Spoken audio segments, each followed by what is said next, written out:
Hello student.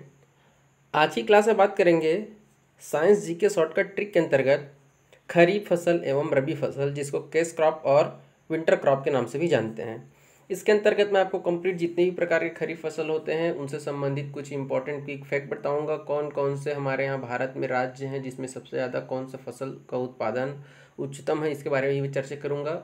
इस series को मैंने सिंगल पेज रिवीजन सीरीज़ दिया है क्योंकि मैं एक ही पेज में पर्टिकुलर एक टॉपिक के बारे में कंप्लीट जितना भी डिटेल हो सकता है उसको मैं डिस्कस करता हूँ और क्विक फैक्ट भी बताता हूँ, ताकि उस पेज को आप एक बार एग्जाम से पहले उसका रिवीजन करके आप जाएं, ताकि आपको इधर उधर किसी प्रकार के स्टैटिक उससे संबंधित जानकारी उसको ढूंढने में आप समय वेस्ट ना हो।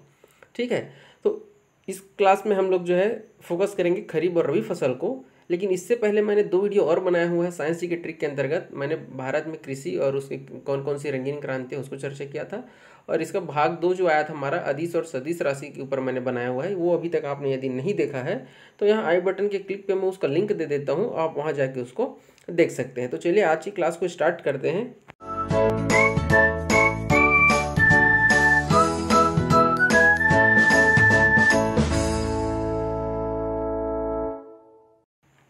तो सबसे पहले देख लेते हैं खरीफ फसल। तो पहले मैं आपको कोड बताता हूँ, फिर कोड को मैं एक एक करके क्रैक करूंगा और उससे संबंधित सारी जानकारी जो है आपको बताता चलूंगा।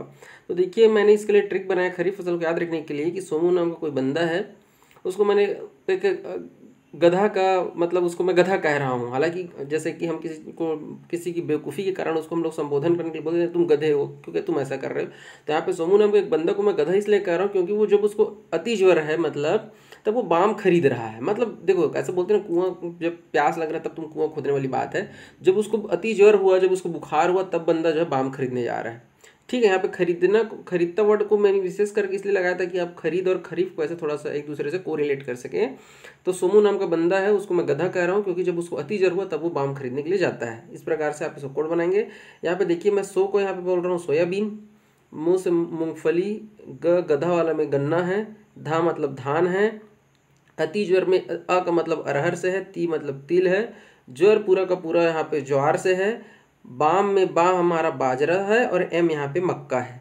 क्लियर है क्या? तो शब्द और अर्थ तो आप यहाँ से निकाल लिए। अब देखिए, इससे संबंधित कुछ मैं इंपॉर्टेंट चीज़ आपको बताऊंगा। राज्य, ये राज्य का मैं नाम जो बताऊंगा उसमें मैं अभी की स्थिति में देखिए क्या होता है जब स्टैटिक चीज़ें हम लिखते हैं भाई, तो वहाँ पे क्या आता है थोड़ा सा जो है आंकड़ा में ऊपर नीचे हो जाता है। मैंने अपने तरफ से पूरा कोशिश किया कि प्रत्येक राज्य के वेबसाइट में जाके ये जो हमारा उत्पादन के मामले में प्रथम उसको देखा है। फिर भी यदि कहीं पे ऊपर नीचे होगा तो आप प्लीज़ उसको आप करेक्ट कर लीजिएगा, मैं रिक्वेस्ट करूँगा आप लोगों से।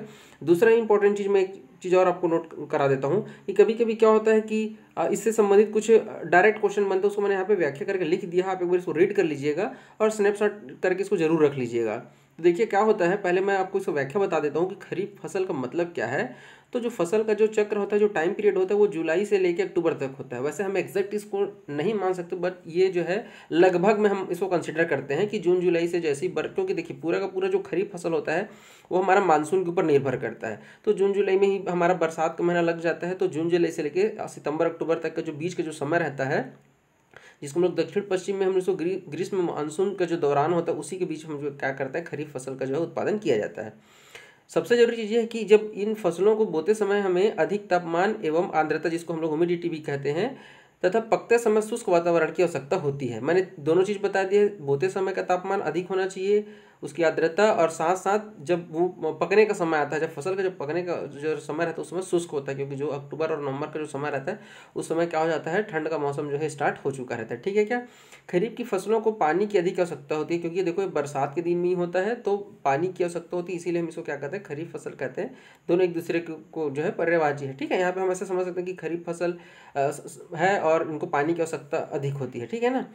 दूसरा चीज़ ये है कि कई बार ऐसा पूछ दिया जाता है कि जो खरीफ है तो खरीफ कौन सा भाषा है। जैसे हिंदी में आप देखेंगे देशज विदेशज है, ऐसा जो आता रहता है आपसे है ना शब्द, तो उसमें पूछ सकता है कि खरीफ जो वर्ड है खरीफ फसल में वो कौन सी भाषा का शब्द है। तो ये हमारा अरबी भाषा का शब्द है भाई। ठीक है, अरबी भाषा का शब्द है और इसका मतलब होता है शरद ऋतु। तो इतनी सारी चीज़ें आपको यहाँ से याद रखना है। अब बात कर लेते हैं राज्य की।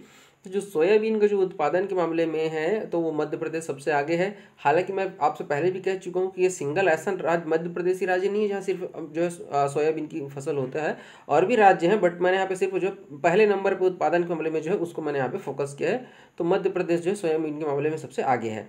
ठीक है। इसके अलावा मध्य प्रदेश जो है सिर्फ सोयाबीन की नहीं, यहाँ पे देखिए आप अरहर के लिए भी जो है वो सबसे पहले स्थान पर है। उसी प्रकार बात करते हैं मूंगफली की, तो मूंगफली और साथ साथ बाजरा, मूंगफली और बाजरा गुजरात जो है मूंगफली और बाजरा दोनों के लिए फेमस है, और यहाँ जो है मूंगफली और बाजरा दोनों का उत्पादन जो है गुजरात में सबसे ज़्यादा होता है। ठीक है। बात करते हैं उत्तर प्रदेश में, तो उत्तर प्रदेश जो है गन्ना, तिल, ये दोनों के लिए जो है सबसे ज़्यादा फेमस है। तो गन्ने का उत्पादन में प्रथम उत्तर प्रदेश, और उसी प्रकार से तिल के उत्पादन मतलब तिलहन मतलब यहाँ पे उत्तर प्रदेश ही है। ठीक है क्या। बात करते हैं धान की, बात करें तो धान का सबसे ज़्यादा उत्पादन कहाँ होता है हमारा, पश्चिम बंगाल में। अब यहाँ पे मैं आप लोगों से क्वेश्चन पूछ रहा हूँ, उसका आप मुझे चाहें तो कमेंट बॉक्स में उत्तर दे सकते हैं कि धान के उत्पादन के मामले में देश में मतलब पूरे वर्ल्ड में कौन सा देश जो है टॉप पर है। ये पहला क्वेश्चन आपके लिए। मैं एक दो क्वेश्चन और पूछूंगा। बात करते हैं ज्वार का, तो महाराष्ट्र जो है ज्वार के मामले में सबसे आगे है। मक्का की बात करें तो आंध्र प्रदेश जो है मक्का उत्पादन में सबसे पहले स्थान पर है। ठीक है क्या, ये सभी चीज़ें आपको याद रखना है। बात कर लेते हैं रबी फसल की, तो रबी फसल क्या कहता है, देखिए इसके लिए मैं आपको शॉर्टकट बता देता हूँ कि यहाँ पे देखिए जो रबी फसल का जो रबी वर्ड है उसको मैंने यहाँ पे सामने रबी यूज़ किया हुआ है, उसका कोई अलग से मीनिंग नहीं है। बस रबी फसल को आपको तक याद रहे कि ये जो ट्रिक बना है वो किस चीज़ के लिए है। तो रबी, उसको हम सर से संबोधन कर रहे हैं कि कोई रवि सर हैं या रवि सर, हालांकि रवि नाम नहीं होता है, रवि होता है, लेकिन अब उसको रवि सर कहिए। रवि सर आराम से चंगेज से जौ लाए। अब देखिए यहाँ पे क्या है, आराम शब्द तो कॉमन जो हम लोग आराम मतलब बहुत आसानी से ऐसा टाइप का है। ठीक है। यहाँ पे चंगेज जो है तो आप सबको पता है चंगेज खां के बारे में आपने सुना होगा, हिस्ट्री यदि आप लोगों का ठीक ठाक है थोड़ा बहुत तो चंगेज खां क्या था, तो सबको पता है कि भाई ये क्या था, मंगोल शासक था। ठीक है। इसके बारे में बस इतना ही बताऊंगा आपको कि ये मंगोल शासक था। ठीक है कि मंगोल आक्रमणकारी था। ठीक है, जिन्होंने हमारे यहाँ भारत में आक्रमण किया था, बस इतना ही जान रख लीजिए। तो रवि सर जो है हमारे वो बहुत ही आसानी से जो है चंगेज खान से जौ लेके आए। अब मैं इसको डिकोड करता हूँ, तो यहाँ पे सर में सरसों है, सरसों, आ से आलू है आपका, रा से राई है, म से मटर और मसूर दोनों है, च से चना है, गेहूं है, ज से जई है, और जौ से जौ है। ठीक है। तो यहाँ पे ये जितने भी हमारे दिख रहे हैं ये सभी के सभी हमारे क्या है, आपके रबी फसल हैं। ठीक है। सरसों, आलू, राई, मटर, मसूर, चना, गेहूं, जौ, जई और जो, ये सभी के सभी हमारे क्या है, रबी फसल है। तो रबी फसल के बारे में थोड़ा सा हम क्या कर लेते हैं, व्याख्या देख लेते हैं। तो इसका जो कालखंड है, बुआई से लेकर लोवाई का जो समय है हमारा, वो अक्टूबर से लेके मार्च तक है। जैसे ही खरीफ फसल आपका कटाई होता है उसके बाद से हम क्या करते हैं, रबी फसल पे फोकस किया जाता है। तो जो अक्टूबर से मार्च तक का समय हमारा, जिसको हम लोग क्या कहते हैं, शीतकालीन मानसून का जो हमारा समय रहता है, उस दौरान हम रबी फसल लेते हैं। रबी फसल की बुआई के समय कम तापमान तथा पकते समय शुष्क और गर्म वातावरण की आवश्यकता होती है। रबी फसल को पानी के अलावा, पानी तो चाहिए ही चाहिए, इसके साथ साथ हमको ठंडे मौसम की आवश्यकता होती है। ठंडा वातावरण जो है रबी फसल के लिए काफ़ी उपयुक्त माना गया है। बात करें यदि कि रबी जो शब्द है वो कौन से भाषा का शब्द है, तो ये भी अरबी का है, खरीफ भी अरबी का है, और हमारा जो रबी फसल हुई हमारा अरबी भाषा का शब्द है। और रबी का जो मतलब होता है वो हमारा क्या होता है, बसंत ऋतु से है। ठीक है क्या, इसको हम लोग बसंत ऋतु के भी नाम से जानते हैं। तो बात करें यदि सरसों का उत्पादन में कौन सा राज्य टॉप में है, तो हरियाणा है। ठीक है, हरियाणा। इसके अलावा सरसों के अलावा राई भी है, मतलब ये देखिए जो तिलहन वाला है उसमें हरियाणा हमारा टॉप में है। उसी प्रकार से देखिए हमारा जो मध्य प्रदेश है वो चना उत्पादन में टॉप है।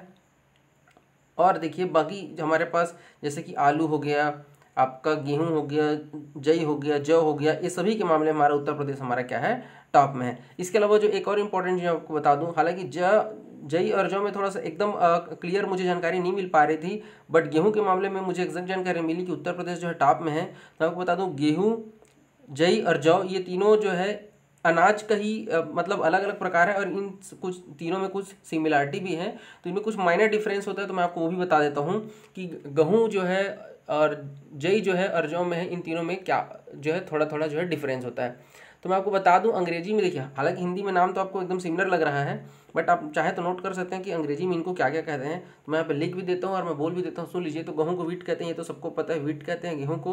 बात करते हैं यदि जई के, तो जौ को ओट कहते हैं, ये भी आप सबने सुना होगा। अब अंग्रेजी नाम बताऊंगा तो आप सबको याद आ जाएगा। और जौ कहूँगा तो आपको इसको बारले कहते हैं। ठीक है, तो ये तीनों जो है अलग अलग है, बट हम ये कह सकते हैं कि तीनों जो है अनाज एक ही परिवार के सदस्य हैं। ठीक है, थोड़ा थोड़ा माइनर अलग रहता है। जो जई होता है ना वो अविकसित गेहूँ होता है। क्या होता है, अविकसित गेहूँ होता है। तो मैं आपको बता दूं जो हमारा जौ होता है ना, वो आप सबने सुना होगा। देखिए मैं बता रहा हूँ, आपको याद आ जाएगा। आप लोगों ने सुना होगा शुगर पेशेंट लोग जो है जौ को ही खाना उनके लिए जो है डॉक्टर सलाह देते हैं, क्योंकि इनमें जो है ना शकर्रा जो है बहुत कम मात्रा में पाया जाता है। इसलिए जो है आप उनको बोला जाता है कि आप चावल मत खाइए, क्योंकि चावल में जो है इसका मात्रा जो है, शर्करा का जो मात्रा होता है वो जौ के तुलना में बहुत ज़्यादा होता है, इसलिए वो सजेस्ट करते हैं कि आप जौ ही खाइए जिन लोगों को शुगर पेशेंट होते हैं। बात करें गेहूँ और ओट की तो दोनों दलिए के लिए ज़्यादातर उपयोग किया जाता है, बट इनमें भी एकदम माइनर डिफरेंस का होता है, मैं वो भी आपको बता देता हूँ। तो गेहूँ में जो जो आपका ग्लूटेन होता है, जो प्रोटीन होता है ना, वो ओट में नहीं होता है, ठीक है क्या। तो जिन लोगों को ग्लूटेन से एलर्जी होता है ना, उन लोग गेहूं का दलिया खाना ज़्यादा प्रेफरेंस देते हैं। उसके अलावा जो ओट होता है ना, ओट होता है जो हमारा जई होता है, उसमें रेशे की मात्रा जो है गेहूं की तुलना में थोड़ा सा ज़्यादा होता है, ठीक है क्या। गेहूं में जो है प्रोटीन की मात्रा जो है वो जो है हमारा ज़्यादा होता है ओट की तुलना में। तो जिन लोगों को प्रोटीन ज़्यादा चाहिए रहता है उनको गेहूँ का दलिया खाना चाहिए, ठीक है क्या। तो ये कुछ इंपॉर्टेंट फैक्ट मैंने कोशिश किया है आपको बताने का।